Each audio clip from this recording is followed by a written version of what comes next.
Hi అండి, ఈరోజు మనం చికెన్ తందూరి మసాలా గ్రేవీ మసాలా వండుకుందామండి.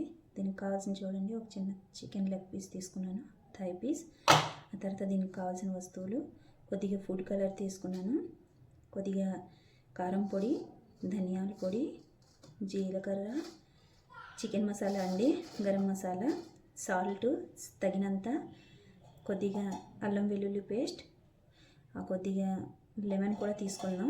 ఆ తర్వాత కొద్దిగా పెరుగు తీసుకుందాం. ఇవన్నీ తీసుకొని మిక్స్ చేసుకుందాం అండి. ముందుగా మ్యారినేషన్ కోసం ఎక్కువ వద్దండి లెమన్, కొద్దిగా లెమన్ వేసుకుందాం అండి. ఇప్పుడు మొత్తాన్ని మిక్స్ చేసుకుందాం.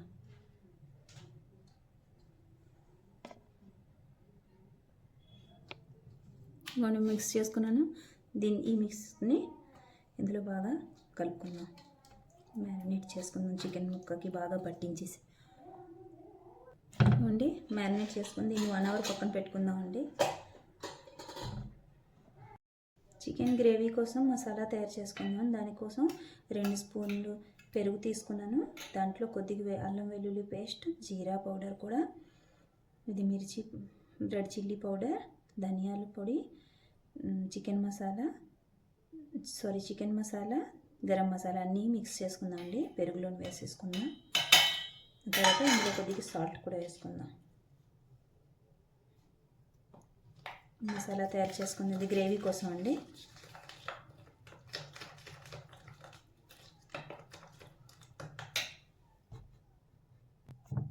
గ్రేవీ కోసం 4 కాజు, 4-5 బాదం, ఆ తర్వాత కొద్దిగా జావిత్రి, యాలకులు, లవంగాలు తీసుకున్నానండి. ఇవన్నీ వాటర్ వేసి బాగా మిక్స్ చేసుకుందాం అండి. మిక్స్ చేసేసుకున్నాను అండి. ఒక టమాటాలు, 1.5 ఆనియన్స్ కూడా కట్ చేసుకున్నానండి. ఇప్పుడు రెడీ చేసుకుందాం. మనం ముందుగా మ్యారినేట్ చేసుకొని ఉంచుకున్న చికెన్ని ఇప్పుడు ఫ్రై చేసుకుందాం అండి. ఆయిల్ వేసుకొని ఫ్రై చేసుకుందాం.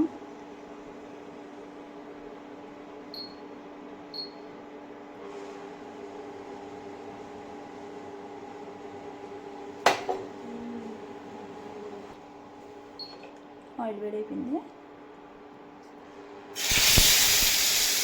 దీన్ని చిన్న మంటలో ఫ్రై చేసుకుందాం. చిన్న మంట మీద మెల్లిమెల్లిగా ఫ్రై చేసుకుందాం అండి.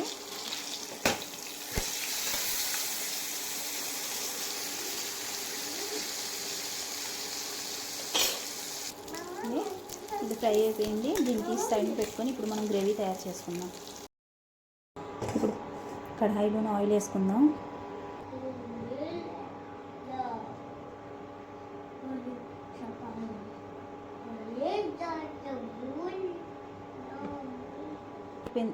ఆయిల్ వేడెక్కిందండి.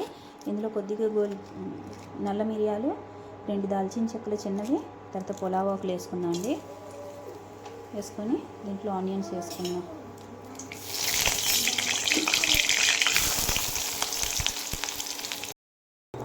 చూడండి ఆనియన్ ఎర్రగా అయిపోయి ఇప్పుడు దీంట్లో టమాటా వేసుకుందాం.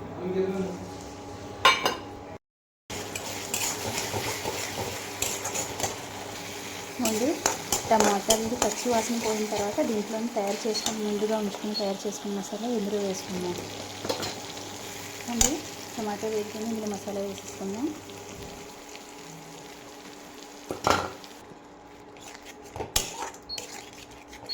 మసాలా వేసి కొద్దిసేపు వేపుకున్న తర్వాత ఆ పేస్ట్ ఈ మసాలా కొద్దిగా బాగా వేపుకోవాలండి.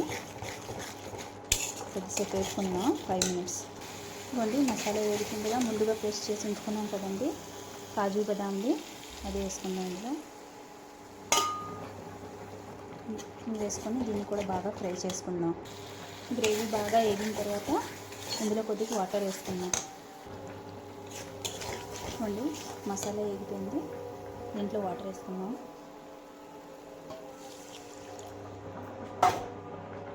ఇవ్వండి వాటర్ బాగా మరిగిపోయింది కదా.